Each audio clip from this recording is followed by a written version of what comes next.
Ini bab makruh memakan bawang putih dan sayur-sayuran yang berbau. Berhubung dengan perkara ini, ada diriwayatkan daripada Ibnu Umar daripada Nabi sallallahu alaihi wasallam.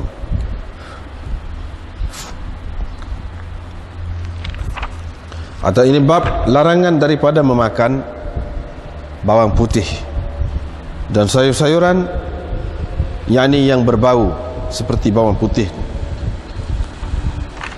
Dengan sanadnya Imam Bukhari meriwayatkan daripada Abdul Aziz, katanya, orang berkata kepada Anas, apakah yang telah engkau dengar daripada Nabi sallallahu alaihi wasallam berhubung dengan bawang putih? Faqala, dia berkata, faqala, dia berkata, man akala, sesiapa yang makan yang di bawang putih, fala yaqrabanna masjidana, jangan sekali-kali dia mendekati masjid kita. Diriwayatkan daripada Jabir bin Abdullah bahwa dia mengatakan Nabi SAW bersabda, sesiapa yang makan bawang putih atau bawang besar, maka hendaklah dia menjauhkan diri dari kita, atau hendaklah dia menjauhkan diri, mengasingkan diri dari masjid kita. Ini bab kabath, yaitu daun arak ataupun buah pokok arak. Diriwayatkan daripada Jabir bin Abdullah, katanya kami bersama Nabi SAW di Marra Zahran, kami memetik al-kabath, yakni buah pokok arak. Nabi SAW berkata, alaikum bil aswad minhu, ambillah yang hitam darinya, yakni dari buah itu, kerana ia lebih sedap. Faqilah, kata orang, akun tatara'al ghanam, adakah engkau pernah memelihara kambing? Nabi SAW menjawab, ya. Tidak ada Nabi melainkan telah menggembala kambing, memelihara kambing. Atau adakah Nabi yang tidak memelihara kambing? Adakah Nabi yang tidak pernah memelihara kambing? Babul madmadah ba'da ta'am. Ini bab berkumur selepas makan. Diriwayatkan daripada Suwaid bin Nu'man, katanya kami keluar bersama Rasulullah SAW ke Khaybar. Bila kami telah berada di Khaybar, Nabi SAW meminta makanan, tidak dibawakan kepadanya selain dari sawiq. Kami pun makan. Dia pun bangun untuk bersembahyang, lalu berkumur. Kami pun berkumur. Kata Yahya, saya mendengar Bushair berkata, haddatsana Suwaid menceritakan kepada kami, kharajna ma'a Rasulillah, kami keluar bersama Rasulullah SAW ke Khaybar bila kami telah berada di Sahba. Kata Yahya, yaitu letaknya dari Khaybar sepetang, wa hiya min Khaybar, sepetang. Sahba itu dari Khaybar sepetang perjalanan. Da'a bi ta'am, Nabi SAW pun minta makanan, tidaklah dibawakan kepadanya selain dari sawiq. Kami pun mengunyahnya dan makan sebahagian daripadanya. Kemudian dia minta air, lalu berkumur, kami pun berkumur. Fasalla binal maghrib, dia mengimamkan kami sembahyang maghrib, walam yatawadda, dengan tidak berwudu. Sufyan berkata, seolah-olah engkau telah mendengarnya dari Yahya. Ini bab la'qil asabi', yakni menjilat jari-jari, wa massiha, dan mengisapnya sebelum disapu dengan sapu tangan. Diriwayatkan daripada Ibnu Abbas bahwa Nabi SAW bersabda, bila seseorang dari kamu makan, maka janganlah dia mengesat tangannya sehingga dia menjilatnya terlebih dahulu, ataupun memberi orang lain menjilatnya. Ini bab mindil, sapu tangan. Diriwayatkan daripada Jabir bin Abdullah, diriwayatkan daripada Sa'id bin Al-Harith, daripada Jabir bin Abdullah, bahawa dia bertanya tentang wudu kerana memakan sesuatu yang dimasak dengan api. Dia berkata, tidak, kami semasa Nabi SAW la najidu mithla dhalika min at-ta'am, tidak mendapati makanan seperti itu kecuali sedikit. Kalau kami dapatinya, tidaklah kami mempunyai sapu tangan selain dari tapak-tapak tangan kami, lengan-lengan kami, dan tapak kaki kami. Kemudian kami bersembahyang dengan tidak berwudu. Ini bab apa yang dibaca, apa yang diucapkan selepas selesai makan. Dengan sanadnya Imam Bukhari meriwayatkan daripada Abi Umamah bahawa Nabi SAW bila diangkat suprah ataupun bekas hidangan makanannya, dia berkata, ini dia berdoa, baca doa, alhamdulillahi hamdan, alhamdulillahi kathiran tayyiban mubarakan fih, ghaira makfiyin wala muwadda' wala mustaghnan anhu rabbana. Mana syukur kepada Allah banyak-banyak, syukur yang baik dan diberkati, syukur yang tidak terhenti, syukur yang tidak berakhir, dan syukur yang tidak diperlukan kepadanya. Bukan syukur yang tidak diperlukan kepadanya. Mana ghaira makfiyin, bukan syukur yang terhenti, wala muwadda', bukan syukur yang berakhir, bukan syukur yang kesudahan, bukan syukur yang tidak diperlukan. Oh Tuhan kami. Diriwayatkan daripada Abi Umamah bahawa Nabi SAW bila selesai dari makanannya, dari memakan makanannya, dia baca, wa qala marratan, satu kali pula dia berkata, Abi Umamah, bila dia angkat hidangan ataupun bekas hidangan Nabi SAW, dia baca ataupun dia ucapkan, alhamdulillahilladzi kafana wa arwana, puji bagi Allah yang telah mencukupkan kita, dan yakni dengan makanan, dan telah menghilangkan dahaga kita. Bukan puji yang bukan puji yang berakhir, bukan puji yang putus, yang terhenti, bukan pujian yang makfur, tidak disyukuri. Wa qala marratan, sekali pada kali yang lain dia berkata, lakal hamdu rabbana, bagimu segala pujian oh Tuhan kami, pujian yang tidak terhenti, pujian yang tidak berakhir, dan pujian wala mustaghnan, pujian yang tidak diperlukan, yakni pujian yang sentiasa diperlukan oh Tuhan kami. Ini bab makan bersama khadam. Diriwayatkan daripada Abi Hurairah daripada Nabi SAW sabdanya, apabila khadam seseorang dari kamu membawa datang kepada kamu makanan, kalau sekiranya dia tidak hendak mendudukkannya bersamanya, hendaklah dia memberikan kepadanya uklatan atau uklatain, sesuap atau dua suap makanan, atau dia kata luqmatan atau luqmatain, maknanya sesuap atau dua suap makanan, kerana dialah yang telah menanggung, yang telah menghadapi kepanasan membuat makanan itu, dan dialah yang bertanggung jawab menyiapkannya. Bab orang yang makan dan bersyukur sama seperti orang yang berpuasa dan sabar. Berhubung dengan perkara ini, ada diriwayatkan daripada Abi Hurairah daripada Nabi SAW.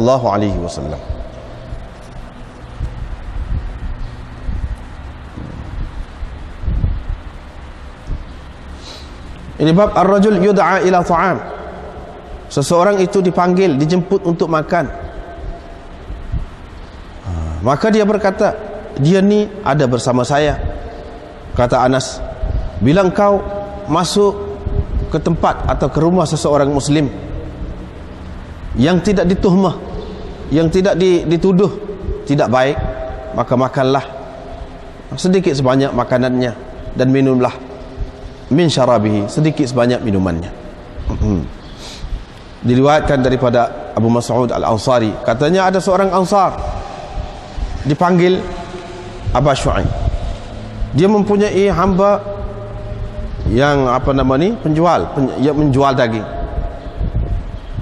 Dia datang kepada Nabi SAW ketika mana Nabi SAW berada di kalangan sahabat-sahabatnya. Dia dapat mengesan kelaparan yang dialami oleh Nabi SAW pada wajahnya, pada wajah Nabi SAW. Dia pun pergi kepada hambanya penjual daging itu. Dia berkata, buatkan untuk saya makanan yang memadai untuk 5 orang. Harap-harap saya dapat menjemput Nabi berlima. Mana Nabi sebagai yang kelima daripada 5 orang. Mana Nabi SAW berlima. Fasana'alahu tu'ayyiman, dia pun membuat sedikit makanan untuknya. Kemudian dia pun menjemputnya dan datang kepadanya dan menjemputnya. Lalu mereka diikuti oleh seorang lelaki. Nabi SAW pun berkata, wahai Aba Shu'aib, ada seorang mengikut kami. Kalau engkau mahu izinkan, boleh. Kalau engkau tak mahu pun boleh juga. Aba Shu'aib pun berkata, tidak, bahkan saya izinkan kepadanya. Bab apabila makan malam, apabila makanan telah tiba, janganlah seseorang itu bersegera meninggalkan makanannya. Janganlah seseorang itu meninggalkan makanannya. Diriwayatkan daripada Amr bin Umayyah, Ja'far bin Amr bin Umayyah, bahwa ayahnya Amr bin Umayyah menceritakan kepadanya bahwa dia melihat Rasulullah SAW menghiris paha biri-biri ataupun kambing di tangannya. Selepas itu dia diseru kepada sembahyang. Dia pun mencampakkan daging itu bersama dengan pisau yang digunanya untuk menghiris daging itu. Dia pun berdiri, bangun, bersembahyang, walam yatawadda, dengan tidak berwudu. Diriwayatkan daripada Anas bin Malik daripada Nabi SAW sabdanya, bila diletakkan, dihidangkan makanan dan sembahyang, diiqamatkan, telah diiqamatkan untuk sembahyang, fabda'u bil asya, mulakanlah makan, mulakanlah dengan makan itu. Jadi riwayat Ayyub masalah gini super tu juga. Diriwayatkan daripada Ibnu Umar, daripada Nafi' daripada Ibnu Umar, bahawa dia pernah satu kali makan. Pada ketika itu dia sedang mendengar bacaan imam. Diriwayatkan daripada Nabi sallallahu, daripada Aisyah daripada Nabi sallallahu alaihi wasallam sabdanya, bila sembahyang diiqamatkan, yakni apabila diiqamatkan untuk sembahyang, makanan sudah pun tersedia, kamu mulakan makan. Ini bab firman Allah, fa idza ta'imtum fantashiru, bila kamu sudah selesai makan, berseleraklah kamu, baliklah kamu. Diriwayatkan daripada Ibnu Syihab bahawa Anas bin Malik berkata, aku adalah orang yang paling mengetahui tentang hijab. Ubay bin Ka'ab bertanya aku tentangnya. Pada suatu pagi, Rasulullah sallallahu alaihi wasallam sebagai pengantin kerana berkahwin dengan Zainab binti Jahsh, dia mengahwininya ketika di Madinah. Dia menjemput orang untuk makan selepas agak siang. Rasulullah sallallahu alaihi wasallam duduk, dan duduklah bersamanya beberapa orang selepasnya. Selepas wajalasa ma'ahu rijal ba'dama qama al-qaum. Selepas daripada ramai daripadanya pergi, hatta qama Rasulullah sallallahu alaihi wasallam, sehingga berdiri Rasulullah sallallahu alaihi wasallam dan berjalan. Aku pun berjalan bersamanya hinggalah dia sampai ke pintu hujrah, ini bilik ataupun rumah Aisyah. Thumma zanna annahum kharaju, kemudian dia ingat mereka telah pun keluar. Aku pun kembali bersamanya. Rupa-rupanya mereka masih duduk di tempat mereka. Rasulullah pun kembali semula keluar, aku pun keluar, aku pun balik semula bersamanya buat kali yang kedua, sehingga sampai ke pintu rumah Aisyah. Dia pun berpatah balik, aku balik bersamanya. Pada ketika itu mereka telah pun bangun, mereka telah pun pergi. Dia pun menurunkan di antaraku dengannya sitran, tabir, wa unzilal hijab, dan selepas itu ayat hijab diturunkan. Baiklah, ni malam ni cerita tentang makan, larangan daripada memakan bawang putih ataupun sayur-sayuran seumpamanya. Sebenarnya tidak nanti sayur, buah-buahan ataupun makanan-makanan lain yang berbau lah, maka makruh lah. Makruh tu sekiranya tidak kerana berubat, tidak kerana nak pergi tempat orang ramai, Kalau nak pergi tempat orang ramai lah baru makruh. Kalau tidak kerana nak pergi tempat orang ramai ataupun makan tu kerana nak berubat, itu tak apa, tidak makruh. Makruh ni kalau saja-saja, pada tu nak pergi tempat orang ramai, pada tu kita tidak bersihkan dulu mulut itu.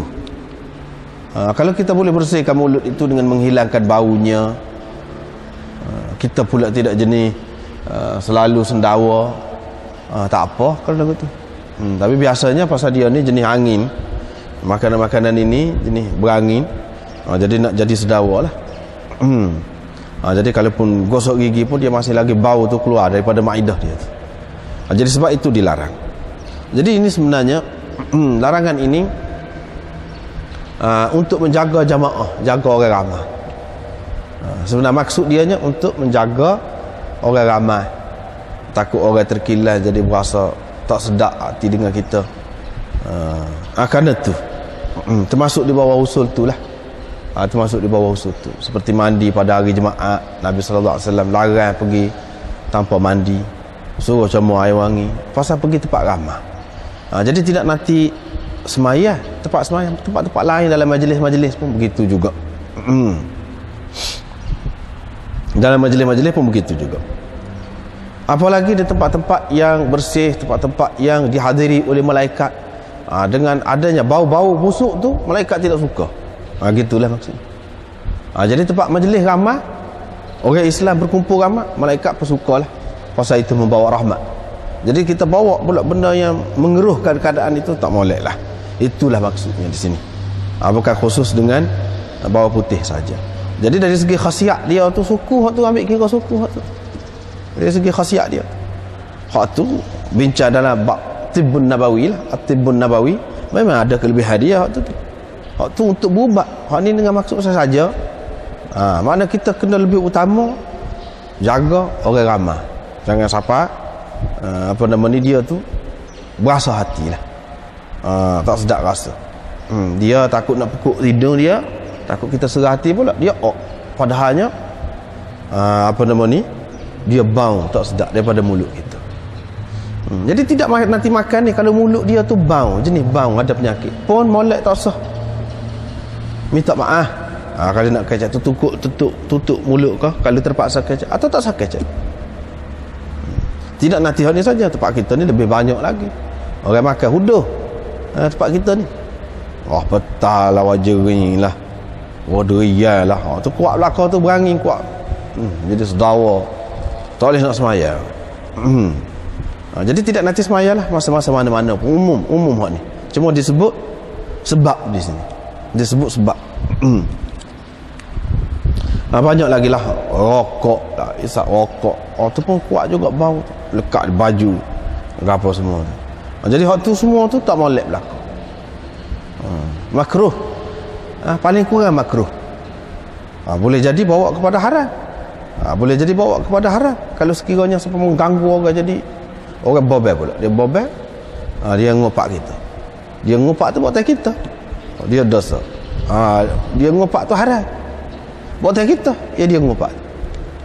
Kalau tidak dia tidak kata. Jadi haram lah kalau sampai ke peringkat tu. Sampai ke peringkat jadi duk kecek pula alik belakang. So sini kecek mana? Dah lagu tu. Itulah benda. Jadi hak semoleknya kalau kita terlibat dengan hak ramai ni, maknanya kena jagalah mulut itu. Sebab itu Nabi SAW gosok sabun gigi dia, nak jaga bau tu lah. Dia tidak makan. Dia tidak makan. Dan Nabi SAW, orang bawa pergi makanan kepada dia, dia tak makan. Dia olah kepada sahabat dia. Buat apa? Pasal ada apa ni, inilah bau putih. Sahabat tanya, Abu Ayyub tanya, haram kah? Tidak haram, saja saya tak suka.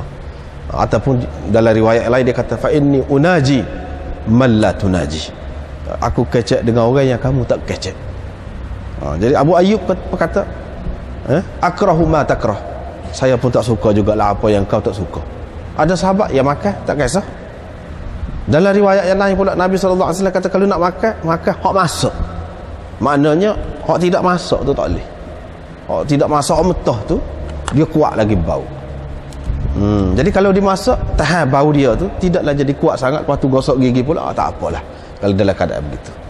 Jadi ada juga dalam riwayat yang apa nama ni, membenarkan tak apalah mana makan kalau apa ni hak sudah dimasak.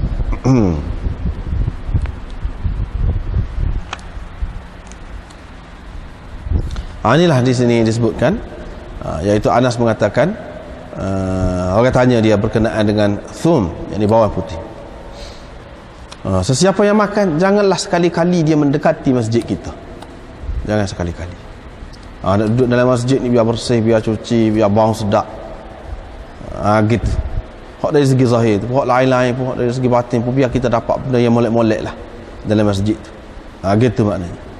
Bahkan di zaman Nabi SAW, kalau ada orang hak lagu ni, hak makan bawang putih, bau mulut ni, Nabi SAW suruh akak pakai usul dia pergi letak kubur baki. Siapa lagu tu? Jadi dengan cara lagu tu, pakat dak lah, beringat lah. Kalau nak makan tu ketika jauh lagi daripada waktu nak semayang, boleh nak makan, tapi kena jagalah.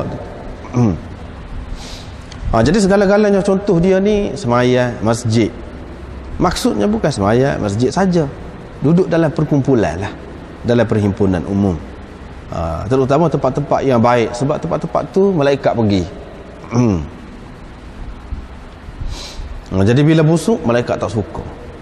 Bila tak suka, jadi kuranglah rahmat tu. Sedangkan tempat tu tempat rahmat dah, jadi kurang rahmat. Malaikat ni tidak nanti hak tu kita ketuk pun dia lari dah. Sebab tu molek kalau duduk dalam masjid ni ketuk pergi ambil air semayang. Dia tak suka kotor, dia nak bersih. Jadi apabila bersih semua tu, mana duduk dalam keadaan molek tu lagu mana? Malaikat mari tu, malaikat rahmat tu pentingnya apa? Dia mula marilah fikiran-fikiran ketenangan. Itu kesan daripada malaikat rahmat. Kesan daripada mari kalau kita mikir lepas pada tu, mari idea-idea yang molek, bernas molek. Itu hasil dia. Riwayat asal lagi ni, Jabir kata dia, sesiapa yang makan bawang putih ataupun bawang besar, hendaklah dia mengasingkan diri dari kita, atau hendaklah dia mengasingkan diri, menjauhkan diri dari masjid kita. Jadi masjid ada khusus dengan masjid Nabi SAW saja? Ada yang mengatakan begitu, tapi yang lebih kemahnya tidak begitu. Mana-mana masjid lah, mana-mana masjid begitu. Maksudnya umum ni. Jadi pengajaran untuk orang-orang Islam ni, dia bermula daripada masjid. Jadi bukan khusus masjid. Ini bab kabath, iaitu waraqul arak, daun arak, pokok arak, ataupun bukan daun, maknanya buah.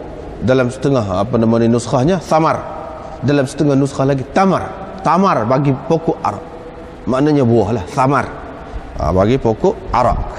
Pokok arak ni pokok kayu arak tu lah, kayu arak kita ni minum arak tu, kita kata hak mabuk tu ni dak, kayu arak ni kayu orang wak sugi tu, dia ada buah dia tu boleh dimakan.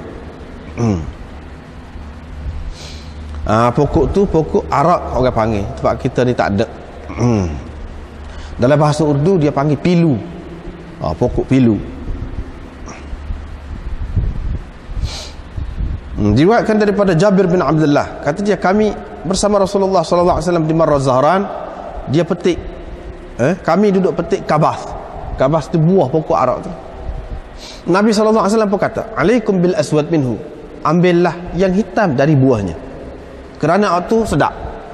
Jadi Nabi SAW tahu buah hak duduk dalam hutan lah, kalau kita kata buah hak duduk dalam hutan, tidak duduk dalam kawasan perumahan biasa ni, tak duduk dalam hutan.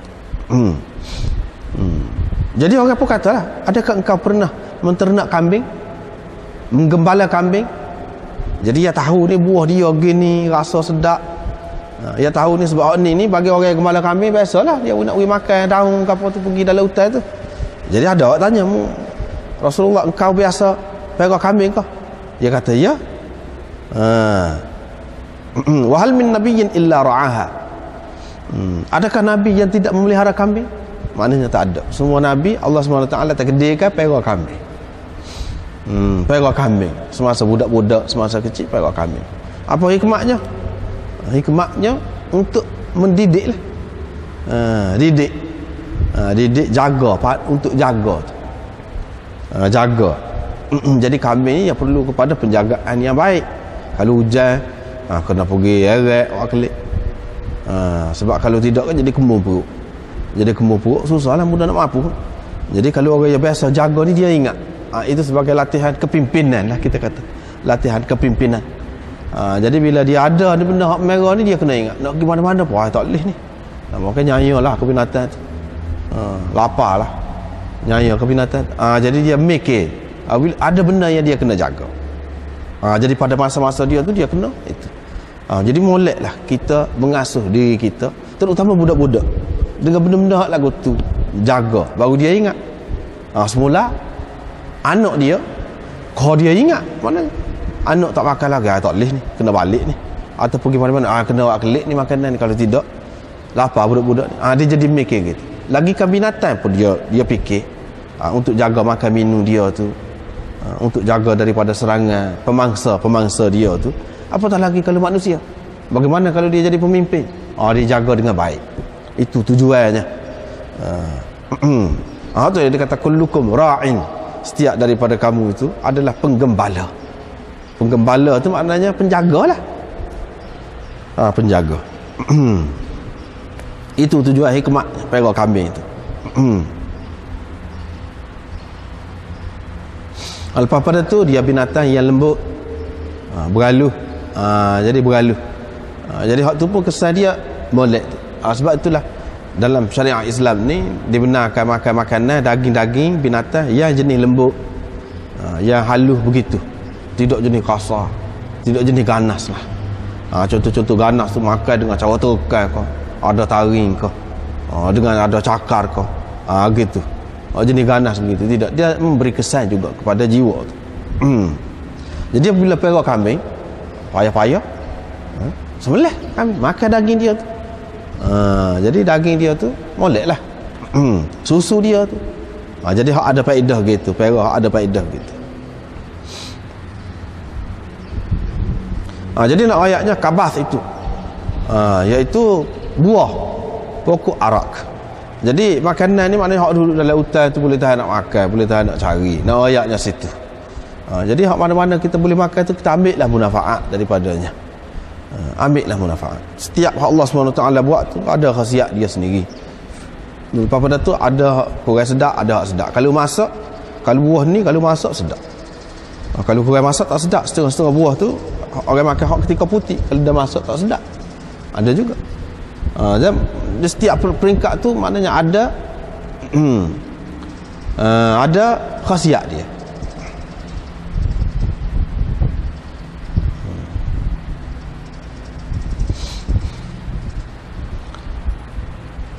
Gitulah. Babul madmadah ba'da at-ta'am. Ini bab berkomor selepas makan. Jadi sebelum makan pun ada juga dalam hadis sebut makna berkomor dulu. Selepas makan pun berkomor juga. Di sini ayat selepas makan tu berkomor. Bapanya suruh berkomor tu mudah saja kalau kita nak faham, mudah saja. Kalau tidak berkomor agak setengah-setengah orang tu pakai tidur gitu. Jadi mudah rosak lah gigi tu. Gigi gusi dia tu mudah rosak. Bau jadi bau, lekat celah gigi tu lama-lama jadi kuman pula, jadi boleh jadi bawa kepada penyakit. Dengan sebab itu suruh berkomor tu.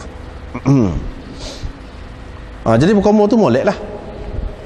Jadi hak ni cerita ni sudah berapa kali dah kita sudah jumpa dah ni, dia sahabat ni makan sawit. Jadi dia nak pergi semayang, dia berkomor saja, dia tak ambil air semayang, tak ambil air semayang. Jadi imam kepada kami semayang maghrib. Nak ayatnya Nabi SAW khomor selepas makan. Apalagi nak pergi semayang ni, nak pergi semayang ni, takut kalau ada lagi makanan kan, dia tunggu semayang tu telan kau. Jadi banyak sebab lah maknanya berkhomor tu. Selain daripada tu untuk menjaga kesihatan gigi lah, gigi, mulut, gusi, dan kesihatan tubuh keseluruhannya. Hal ini pun termasuk dalam arahan bimbingan untuk menjaga kesihatan juga. Pada tu laqil asabi', mana jilat jari. Setengah-setengah orang ni dia kata jilat jari ni kembal. Jilat jari. Tidak. Terutama jari sendiri. Kalau makan dengan sudu, tidak suruh jilat sudu. Garpu ke apa tu? Jari. Laqil asabi', jilat jari. Itu kelebihan makan dengan tangan. Jadi hadis yang kita akan baca ni maknanya menunjukkan kelebihan makan dengan tangan. Lepas tu makan tu biar licin, Dan Nabi SAW, sahabat-sahabat kena pinggan dia, maklum kalau pinggan dia memang cuci, licin. Sebab apa? Dia jilat jari dia dan dia isap. Jadi dalam riwayat mari ni, Imam Bukhari mari ni tak ada sebut isap. Sapuh dengan sapu tangan pun tak ada juga, cuma adanya jilat jari. Jadi jilat jari tu ada, hak tu saja. Jadi dalam riwayat ni, bila seseorang kamu selesai makan, jangan sapu tangan dia sebelum dia jilat, ataupun dia buih orang lain jilat. Kita kata lagu mana pula nak buih orang lain jilat?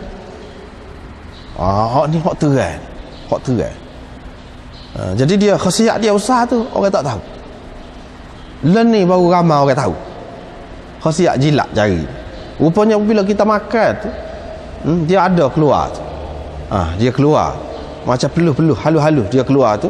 Hak tu khasiat besar untuk menghadamkan makanan kita. Dah baik untuk kesihatan kita. Hak tu. Sebab tu dia suruh jilat jari tu. Suruh jilat. Di situ tu ada melekat lagi pada jari-jari kita tu. Tapi janganlah maknanya makan tu sampai ke sini. Dia suruh jilat jari ni, maknanya hujung-hujung jari je. Janganlah sampai ke sini. Hak tu tak molek pula tu. Mana sekat tu je makan. Kita kata terutama kalau makan roti, dia tidaklah melarat sampai ke sini. Kalau makan nasi, budak-budak makan nasi, tak jadi dia gaul gitu. Tak adil lah tu. Hak tu tak molek. Hak makan ni maknanya sekat tu. Sekat ni. Jadi kalau setakat tu jilat itu molek. Dan isap, ada juga isap. Sebab apa dia keluar tu? Kuku dia, kuk jari dia. Dan itu khasiat besar untuk diri sendiri dan untuk orang lain. Untuk orang lain.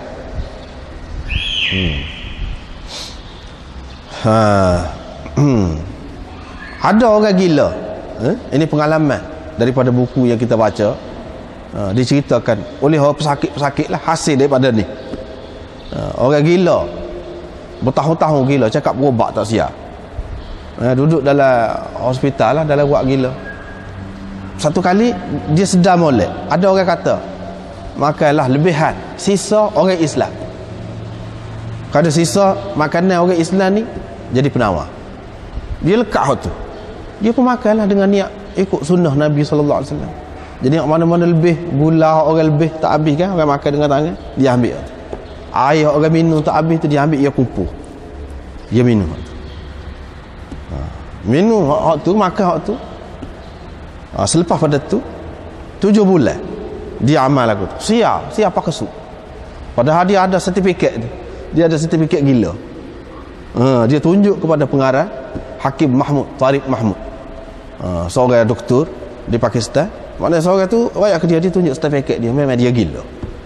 Faham lagu mana siap? Dia kata tu hak tu dia buat gitu. Dia buat gitu. Hak seorang tu pula, ini pengalaman Hakim Tariq Mahmud juga. Dia kata dia tu sakit TB, lama bukan main, berubat rata, tak siap. Akhir sekali dia makan hak lebihan orang-orang Islam. Hak orang Islam makan lebih tangan dia. Hak lebih-lebih. Dia ambil hak tu, kumpul hak tu. Dalam masa 4 bulan dia amal begitu. Siap TB dia, penyakit TB. Jadi makna rupanya ada khasiat di situ. Ada penawar di situ. Jangan kita rasa kembang, jangan, kecuali kalau kita maklum dia tu ada penyakit khusus, penyakit yang boleh mudarat. Sebab tu Nabi SAW pun larang apabila minum air tu, napah dalam air tu. Mana hembuskan napah dalam air tu, takut-takut sanilah kita ni ada penyakit. Ada penyakit, maka penyakit tu, kuman tu pergi masuk dalam tu, orang lain minum jadi kena penyakit lah. Hak tu pun kena jaga hak tu. Sekiranya sihat belaka, molek, makan sekali tak apa, molek. Lepas tu kita makan hak lebih-lebih orang lain, lebih anak kita ke, lebih bini kita ke, terutama je dalam rumah, tak apa. Jangan kita berasa kembang, jangan kita berasa tak boleh makan. Hak berasa kembang gitu tu, apa nama ni, itu amalan orang barat. Orang barat hak tak reti. Orang barat hak reti pun sekarang ni, seperti yang diceritakan oleh Hakim Tariq Mahmud tadi tu. Dia cerita dia pergi ke mana tahu, negara barat lah, Kanada ke mana dia pergi. Ada seorang padri makan sekali dengan dia. Dia pun makan, dia jilat. Padri tu kata, dia kata kalau kamu tak jilat, kalau kamu suruh saya jilat pun saya jilat. Buat apa? Kata dia. Khasiat banyak tu situ. Jadi orang pun baru-baru tahu. Maknanya bui jilat orang jilat pun tak apa kalau dia tu tak apalah. Sebab itu dalam hasyiah kita ni, cuba kita tengok dalam hasyiah kita ni, nombor 6, hatta yal'aqaha atau yul'iqaha. Al-awwal thulathi binafsi, maknanya jilat sendiri. Yang kedua ruba'i. Qala al-Kirmani laisa hadha syakkan min ar-rawi, ini bukan syak perawi ni, bukan syak perawi dengan makna salah satu saja, sama ada dia jilat sendiri ataupun biar orang lain jilat, bukan syak perawi ni. Tetapi au di sini litanwi', makna boleh lah, boleh macam-macam, kedua-duanya boleh. Min Rasulillah sallallahu alaihi wasallam qala an-Nawawi, Imam Nawawi berkata maknanya wallahu alam, kata dia, la yamsah yadahu hatta yal'aqaha, jangan dia sapu tangan dia tu sehingga dia menjilatnya. Fa in lam yaf'al, kalau dia tak sejilat, fa mata yal'aquha ghairuhu mimman mimman la yataqaddaru dhalika, kalau dia tak sejilat sendiri, siapa nak jilat? Dia makna lagu tu, makna lagu tu, siapa nak jilat? Orang hak tidak akan berasa jejek, siapa dia? Hak tidak berasa jejek tu seperti bini, kata dia. Mana sat ni? Kazaujatin wa khadimin wa waladin, seperti anak, yuhibbunahu wa la yataqaddarunahu, yang mereka kasih kepadanya dan mereka tidak berasa jejek dengan bekah dia tu. Hak tu lah maknanya. Janganlah dia kesak tangan dia tu sehingga dia menjilatnya, atau orang lain nak jilat. Apabila orang lain nak jilat, hak tidak berasa kembal tu.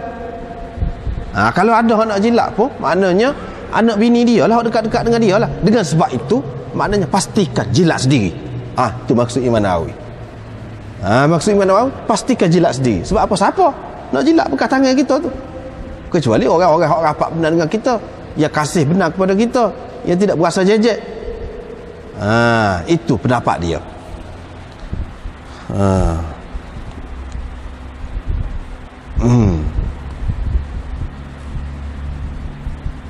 Begitulah. Tapi kalau orang lain jilat pun tak apa, kalau dah dia tu molek lah. Maknanya kalau anak kita, kalau kita ajar dia jilat, jilat, baru mesra, kita jilat, kita tengok dia tak apa, asal dia makan molek, dia cuci molek, basuh tangan molek dulu, tak apa lagu tu. Tapi kalau sebab kata Imam Nawawi saat ni, kalau kita kira orang tak sih jilat, di sini maknanya penekanan kepada kita sendiri tu jilat. Sebab apa? Rugi tu, penawar duduk di situ. Kalau kita tidak jilat, maknanya kita tak reti, rugi. Pada tu di sini tak ada isap tu. Imam Bukhari biasalah dia buat lagu tu, dia nak isyarat kepada ada riwayat yang lain yang menyebutkan isap itu. Begitu juga sapu tangan sini tak sebut juga. Ada riwayat yang lain sebut sapu tangan tu. Maknanya kalau nak sapu tangan boleh juga. Sini makna dia yang kedua ya, iaitu sapu tangan dia jangan sapu lalu. Bila kita makan, jangan sapu tangan lalu sebelum basuh. Maksud dia gini, sini asal lagi, jangan sapu tangan sebelum dia jilat. Maknanya biar licin dulu, barulah sapu tangan, barulah orang lain tu tidak kena minyak ke tangan kita tu. Jangan sapu tangan selalu. Maknanya pastikan cuci dulu tangan. Pas dia makan apa dia roti yang kering gitu, nak lekat setara mana sangat. Lepas tu bila jilat pula licin dah, nak sapu baru sapu. Ataupun kalau basuh tangan dulu baru sapu. Barulah lemak-lemak gapo tidak lekat di sapu tangan tu, barulah orang lain tidak kembal pula nak guna, nak kesak dengan sapu tangan. Maksud dia begitu, dia tak boleh sapu tangan dulu tu.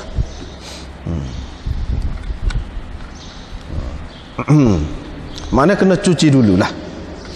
Kalau macam kita makan nasi dengan gula macam-macam ni, jenis basah ni, jilat, lepas jilat tu basuh tangan dulu, barulah kesak. Itu caranya. Jadi Nabi SAW pun royak, maknanya molek lah kalau ada sapu tangan tu. Kalau tak ada sapu tangan, babul mindil, ini bak sapu tangan.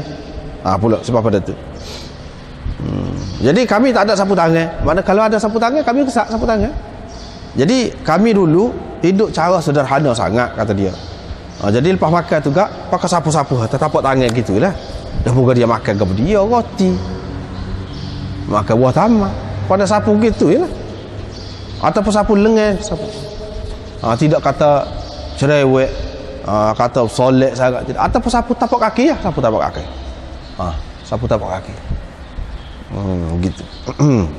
Lepas pada tu semaya, dan kami tak ambil air semaya.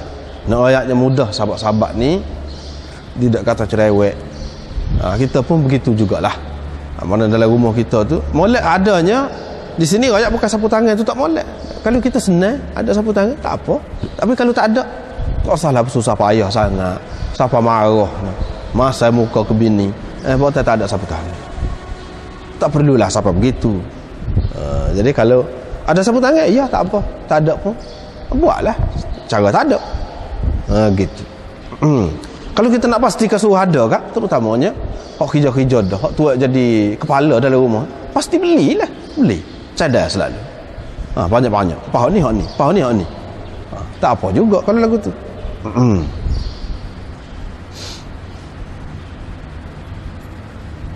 Tapi kalau hidup Nabi SAW nak ajarnya cara mudah. Cara mudah. Sebab kalau kita hidup solek sangatlah kita kata, payah basah sangat. Kena dalam pinggan makan bau lalu, kalau tidak tak lalu makan, kena ada sapu tangan, kena ada sudu begini, kena ada begini. Payahlah kalau hidup lagu tu. Payahlah. Pak kita ni bukan semua dalam keadaan senang gitu. Bila susah lagu mana? Bila susah. Jadi kita kena cadar selalu untuk hari susah tu.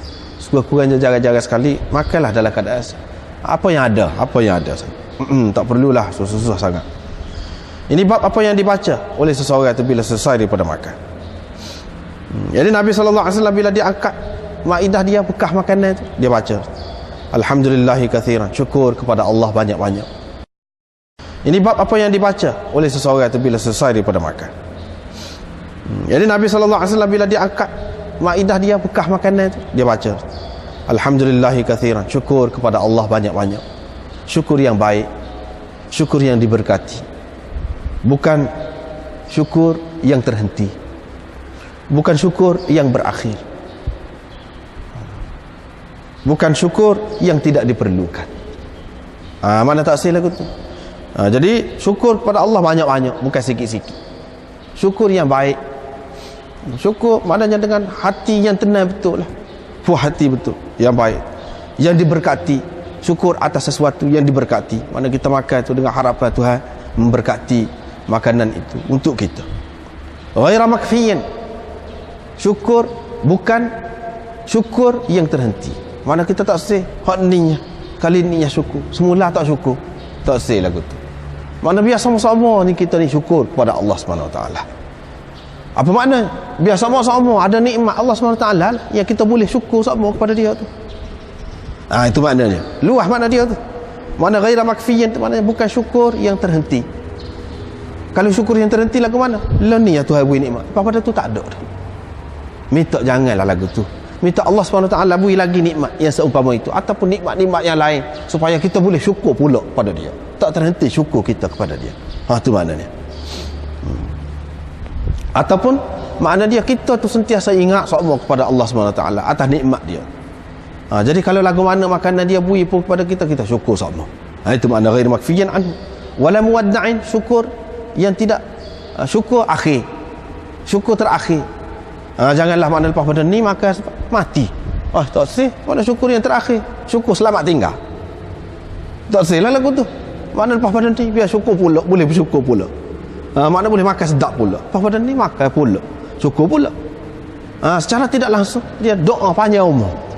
Doa panjang umur dah situ. Sebab apa dia berkait dengan makan ni, boleh jadi pendek umur. Boleh jadi pendek. Alhamdulillah sedap makan kurma, kambing, lepas tu ubah situ. Tak say lagu tu, syukur selamat tinggal. Sebab kaitan dengan makanan ni dia boleh menyebabkan mati tu, boleh menyebabkan mati tu. Jadi kita naknya syukur yang tidak syukur terakhir.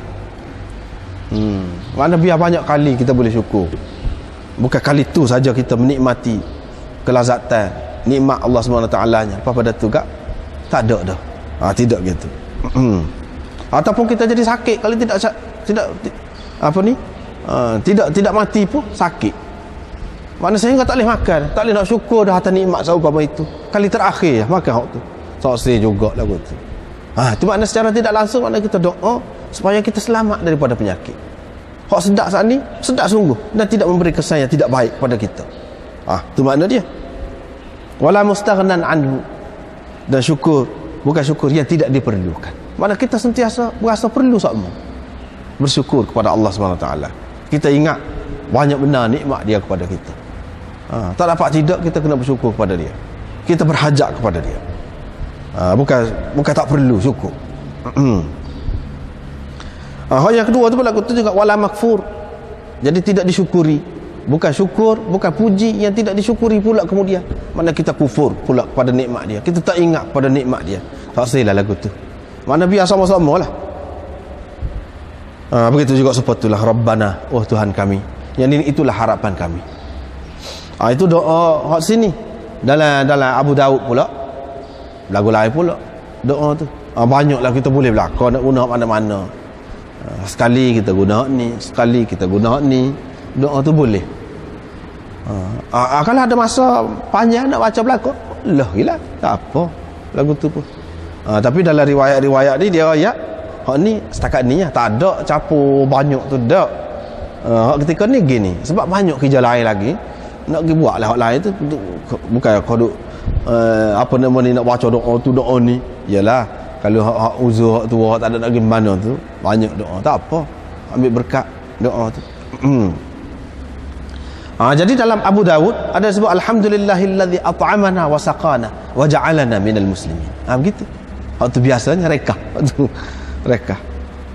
Segala puji bagi Allah yang telah memberi makan kepada kita, telah memberi minum kepada kita, dan menjadikan kita orang-orang Islam yang ingat kepada Tuhan tu. Jadi orang Islam mana ingatlah kepada Tuhan tu, nikmat dia. Kalau tidak tak ingat, makan sedap, sokor. Begitu je lah. Sebab dia yang beri lagu tu semua tu. Tak ingat. Jadi sebut Islam tu sebab kerana Islam itulah yang jadi kita ingat tu pada nikmat tu. Dalam riwayat Tirmizi pula alhamdulillahillazi at'ama wa saqa wa sawwara. Lepas pada tu wa ja'ala lahu makhraja. Itu doa dia. Yang ni segala puji bagi Allah, yang disyukur kepada Allah yang telah memberi makan, memberi minum, yang menghadamkan makanan itu dan memberi jalan keluar untuknya, memberi jalan keluar. Lepas pada tu kalau sakit perut, tak sedap juga sakit perut, tak ada lah sedap tadi. Jadi memberi jalan keluar kepada makan. Yang ni mana perlu jadi hapah tu, jadi hapah lah. Hak tu pun nikmat pula Allah SWT. Boleh buat air tu nikmat pula, sehingga perlu syukur pula. Begitulah. Ini bab makan bersama khadim. Makan bersama khadim, yang ni pelayan. Kita kata lah ni dia pembantu rumah, orang gaji, kita kata itu khadim lah tu. Ataupun orang yang melayan kita lah, yang kita tidak gaji pun ya lah juga, lebih-lebih lagi lah. Jadi kalau khadam seseorang daripada kamu tu bawa makanan dia, kalau dia tak sewi duduk sekali situ pun, berilah kepada dia, beri gear dia tu sesuap dua. Biar dia rasa juga. Pasal apa? Pasal dia lah yang menghadapi kepanasan masakan tu. Sebelum masak tu, sebelum siap makanan tu, dia kena masak dulu, perlu kejap masak tu. Dan dialah yang bertanggungjawab menyiapkannya, menyiapkan makanan itu. Mana itu makna ilajahu fa innahu waliya ilajahu. Dialah yang bertanggungjawab menyiapkannya, menyediakan makanan itu. Kalau tidak, kita tak boleh makan juga orang sedap tu. Jadi makna berilah juga bahagia ke dia tu. Ini adab lah ni, adab makan ini. Jangan lupa kepada orang yang di bawah, orang yang buat kerja tu, jangan lupa kepada dia. Ini bab orang yang makan dan bersyukur. Serupa dengan orang puasa hak sabar. Serupa. Jadi dari segi pahala dia, tidak kata setengah orang dia kata kita puasa lah, puasa boleh pahala, tak puasa tak boleh pahala. Dah, tidak gitu. Makan pun kalau kena gaya dapat pahala serupa dengan hak puasa juga. Tapi makan dengan bersyukur, tidak nanti puasa. Terutama kalau kita ada kaitan, ada tanggungjawab lain, ada kerja-kerja lain yang tak boleh nak buat kalau puasa jadi letih. Lagilah molek makan tu, dan kita dapat juga pahala puasa tu. Kita nak puasa tapi jadi letih kita, lepas kita banyak kerja. Tak apalah, kita makan dan kita bersyukur kepada Allah SWT. Serupa dengan orang puasa, sabar. Serupa. Sabar tu lagu mana? Dia puasa, sabarlah. Nak kira selera kak, Sedap tak puasa lah. Kita kata makan. Tapi dia puasa. Hak ni makan tapi dia bersyukur kepada Allah SWT. Super. Boleh pahala. Hak ni berhubung dengan perkara ni, ada riwayat daripada Abi Hurairah daripada Nabi SAW. Hak saat ni cerita saat ni. Jadi tidak semata-mata puasa tu lebih. Bahkan puasa pula kuduk balik royak kat orang pula puasa sunat. Kita tak tinggal sama puasa gani. Tak sah lah kalau lagu tu. Tak sah lah kalau puasa sunat. Tak sah. Hak moleknya tak sah royak kat orang. Hak moleknya. Apa puasa saja nak ke dia puasa saja tu, puasa tu. Hikmat dia kepada dia. Nak suruh kita boleh kawal diri kita. Tengok makanan sedap, tak makan pasal kita ingat kita ni puasa. Maknanya kita boleh kawal lidah kita. Kita boleh kawal apa-apalah perbuatan kita dengan maksud tu. Kita boleh kawal perasaan kita. Baru ada maksud puasa tu, hikmat puasa tu. Kalau duduk mengata kok orang duduk gitu gini, tak ada makna juga puasa. Takut lapar saja lapar saja. Jadi tidak semestinya kalau kata puasa tu ada kelebihan selalu. Dia kita kena faham hikmat dia tu, maksud dia tu. Pas puasa ni aku tak makan hari ni. Aku hari ni nak makan sekali makan. Lepas tu skalanya aku makan 3 kali. Jadi 2 kali lagi aku fikir nak beri kau orang lain. Beri kau orang lain. Baru yalah. Kalau lagu tu. Baru ada kelebihan sengerti. Dengan mikir gitu. Berapa ramai orang yang makan sekali sehari. Tak boleh nak makan lebih daripada tu. Aku puasa hari ni makan sekali. 2 kali lagi tu boleh beri kau orang. Kalau siapa mikir lagu tu tinggi benar dah lah rohani dia nya. Tinggi benar dah lah kerohanian dia nya. Tak payah ikut tarekat tasawuf lagu tu. Kalau sudah jadi gitu, pak amal tu fikir molek amal. Tak soyak kau orang. Duduk seorang. Apabila kita puasa ni, kita tak boleh jumpa dengan orang, tak boleh gapo, kawal diri kita, latih diri. Kalau lagu tu molek benar lah lagu tu. Tapi kalau tidak sampai maksud ke situ, tak sampai ke situ, tidak membawa ke situ, akhirnya sampai ketua pun tak cakap pahal lagi. Puasa sunat, puasa sama, tak cakap pahal lagi hak tu. Bayar makan tadi, makan tapi dia bersyukur. Tak ada bunyi puasa, makan sama, syukur makan tapi dia bersyukur. Bila-bila tu dia ingatlah tanggungjawab dia. Apa makna bersyukur? Syukur ni maknanya kita letakkan kesan nikmat ataupun hasil anggota kita yang mendapat nikmat itu kena sesuai dengan kehendak Allah SWT, pada apa yang Allah SWT redha. Itu makna syukur. Bila kita makan kenyang, bila kita kenyang tu kita nak agak dia. Kita nak pergi galak kan, nak pergi jalan, pergi jalan dengan kaki kita nak galak. Lagu tu tidak syukur. Bila kita kenyang, kita nak pergi ngaji, kita nak pergi masjid, kita nak pergi tempat-tempat yang molek lah. Kita nak guna kaki kita. Tu baru syukur. Bila kita kenyang, sedaplah kenyang ni perut. Nak dengar koseh kah? Nak dengar koseh? Tidak. Kalau dengar koseh tidak syukur tu. Lagu tu. Kita dengar apa yang Allah SWT suka kita dengar. Bila kita kenyang, sedap dah lah nak tengok apa-apa pun. Gitu kah? Kita nak tengok benda hak Tuhan tidak suka. Kalau lagu tu tidak syukur, tak apa. Syukur ni makna kita guna mata pada Allah, pada apa yang Allah SWT suka. Itu makna syukur. Maknanya setiap anggota kita ni kita gunakan selepas daripada kita dapat nikmat tadi, kita gunakan pada apa yang Allah SWT redha. Itu makna syukur. Kalau tidak syukur, maknanya payahlah nak boleh syukur tu. Payah. Kalau kata puji ni puji dengan mulut saja, dengan lidah saja. Kalau kata syukur, dia lebih daripada tu. Sebab setiap anggota kita ni perlu syukur. Bukan mulut kita saja kata, tak. Setiap anggota kita tu. Lepas pada tu, ini bab orang yang dijemput kepada makanan dan dia kata, ni dia ni ada bersama saya. Itu tajuknya. Anas berkata, kalau kau pergi ke rumah orang Islam yang tidak dituduh, yang tidak tertuduh lah, makanlah. Tak usah duduk soal selidik banyak. Kecuali kalau kita jelas dah dia ni makan riba, dia ni memang hasil curi pitih dia. Tak boleh lah kalau lagu tu jelas tak ada lain. Kalau tidak begitu, adalah lebih kurang, adalah apa kali tak betul. Betul pun ada juga, tak soal. Kita makanlah sikit sebanyak, kita makan. Minumlah sedikit sebanyak dia tu. Kena jaga persaudaraan Islam tu. Itu maksud dia sini. Tapi kalau kita tahu dengan jelas, tak boleh kalau gitu. Kalau kita tidak jelas, nyadalah tu yang molek ke apa, kita semoleknya kita sangka baiklah terhadap saudara kita sama-sama Islam tu. Ni cerita ni kita sudah jumpa dah juga dulu. Sudah jumpa dah. Orang ni buat makanan untuk 5 orang. Lepas tu ada seorang lagi turut dia. Turut dia, dia pun kata, ni ada seorang lagi lagu mana, kalau nak izin tak apa, kalau tidak pun tak apa, saya royak ke dia. Terus Nabi SAW ni jenis terus. Saya royak ke dia, makna dia ni dia jemput kita pada sekat 5 orang ni, nak lagu mana. Royak gitu. Jadi nama ni dia tidak sebut. Ulama-ulama tak tahu nama gapo dia ni, orang tiba-tiba pergi ni. Seorang lagi dia masuk pergi sekali dengan Nabi SAW, tak sebut. Apa sebab? Sebab takut jadi timbul nama tak molek lah. Jadi sahabat-sahabat dia cukup jaga tu.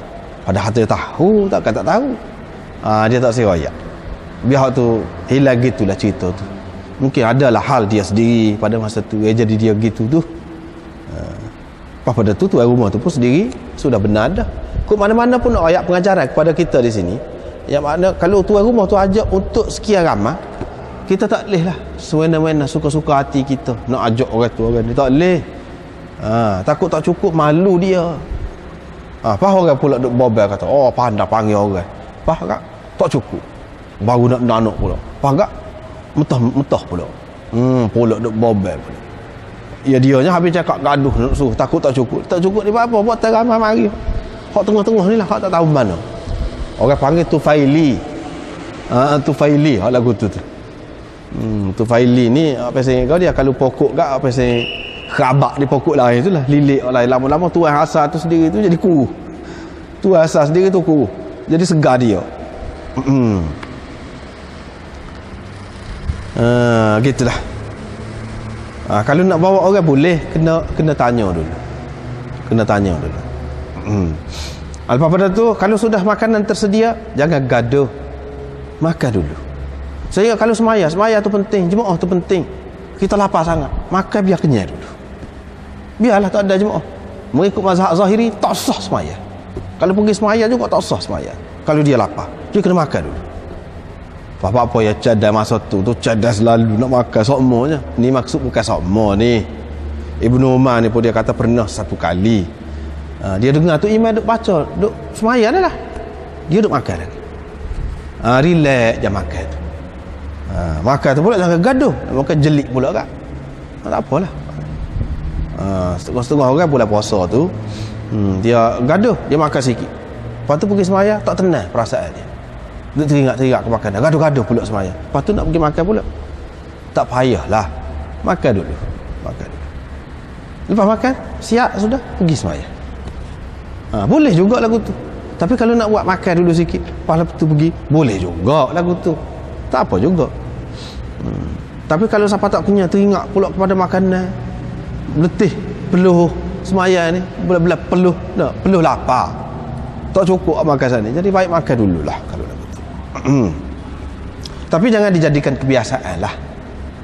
Kalau bulan puasa tu lain pasal dia sama lagu tu. Pasal dia buka puasa ni dengan orang rebah. Kalau tak makan masa tu, masa mana? Hak tu lain lah hak tu. Tapi kalau masa-masa lain, hari-hari lain, tak salah buat kebiasaan pada masa semaya tu.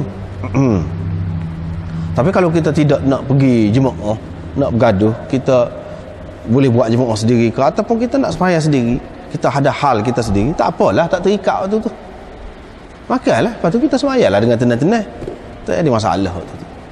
Hak ni apa ni, kalau semaya jemaah dekat dengan masjid misalnya, begitulah keadaannya. Itu pun kalau kita ni nak makan sangat, makan dulu biar kenyang. Nabi SAW kata fabda'u bil asya, mulakanlah dengan makan. Kalau mengikut mazhab Zahiri tak sahlah, sebab Nabi suruh mula makan dulu.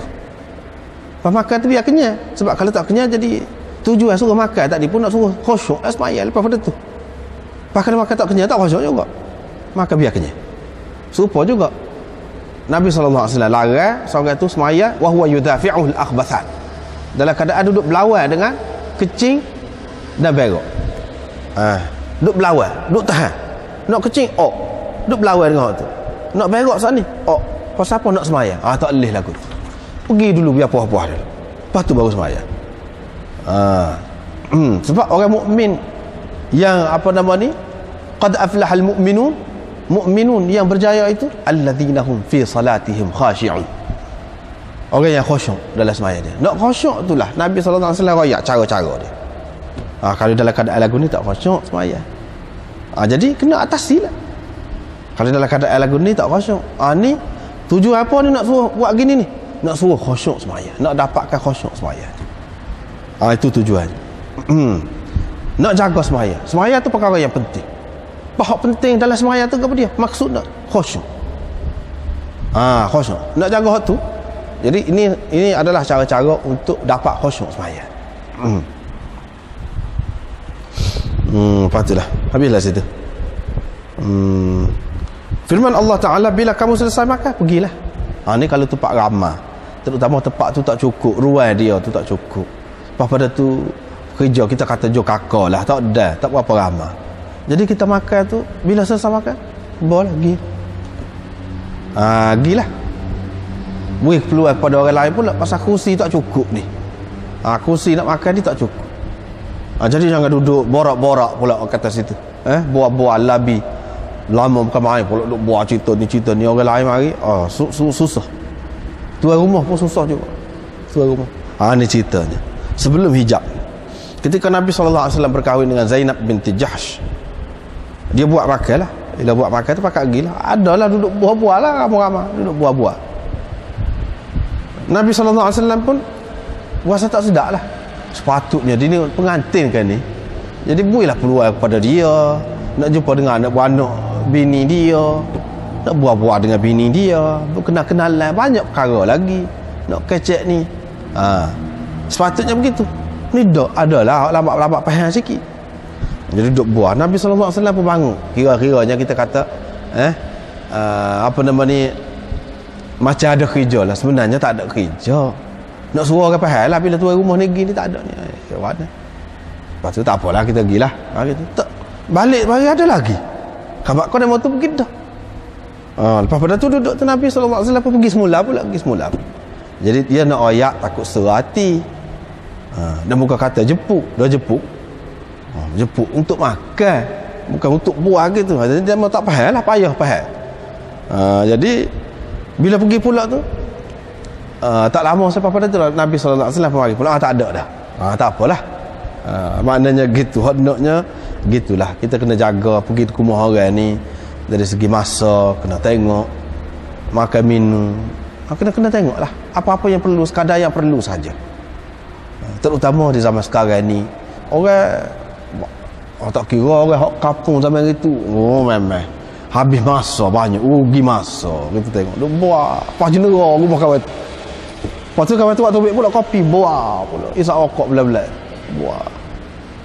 Lama lah habis masa. Lepas tu pergi, tak ada peraturan langsung. Sebab itulah mundur. Sebab itulah tak ada jaga masa langsung. Jadi terutama sampai sekarang ni, orang nak pergi mana-mana mikir. Kalau hari Minggu tu ada, hari Minggu tu nak duduk rehat rumah. Jadi sebab tu kalau pergi pun kena tengok-tengok lah. Ambil masa biar betul-betul sikit, sesikit mungkin. Jangan pula pergi duduk buah rumah dia, pergi bawa anak-anak pula buah. Dia nak rehat sepanjang minggu dah kerja, nak rehat. Kalau nak ada pun dengan anak-anaknya, nak bebas. Kalau dia pergi kena pakai baju pula tuan rumah. Dia sedap tak pakai baju, duduk rumah. Jadi banyak benda-benda gitu. Benda-benda gitu tu kena jaga lah. Ni maksudnya nak jaga apa nama ni, jiran, jaga tuan rumah, jaga orang lain. Betul, hak masyarakat tu kena ada jamu, ada hak tu. Jamu panggil jemput orang makan, ada hak tu. Bukan maknanya kita nak putus hubungan, tidak. Tapi kena jagalah hak-hak dia. Begitu. Di sini pengajaran hak nak dibuinya hak tu. Lepas tu tak ada apalah. Lepas tu cerita hijab ke apa tu waktu tu. Dulu kita sudah jumpa dah. Padalah sekali. Wallahu a'lam.